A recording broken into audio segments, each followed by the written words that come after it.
For the first time since the audit of Georgia votes began, we are hearing from Georgia Governor Brian Kemp. Kemp spoke less than an hour ago. He signed off on the vote certification in spite of what he called disturbing irregularities.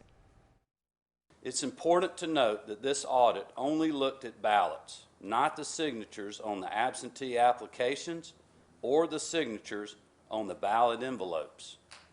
The Georgians I've heard from are extremely concerned about this, so I encourage Secretary Raffensperger to consider addressing these concerns. Georgia Secretary of State certified the results of the 2020 general election in spite of the governor's concerns. Republican Secretary of State Brad Raffensperger says there was no evidence of widespread voter fraud. WSAV News 3's Archit Seshadri has that story. One recount done in Georgia with another possibly up to President Donald Trump. Working as an engineer throughout my life, I lived by the motto that numbers don't lie. For example, in early voting, the memory card got full.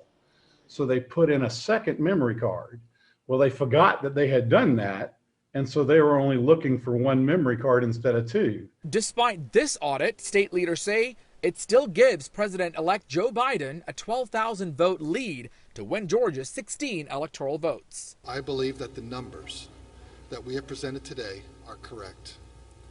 The numbers reflect the verdict of the people, not a decision by the Secretary of State's office or of courts or of either campaigns.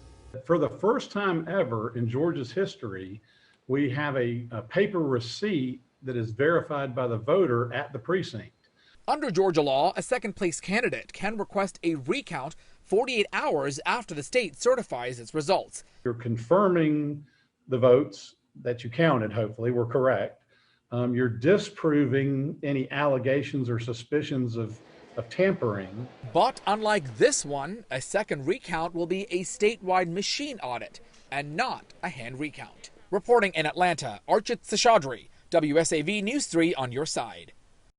And Georgia law requires any recount to wrap up before December 14th when electors cast their 16 votes for the president.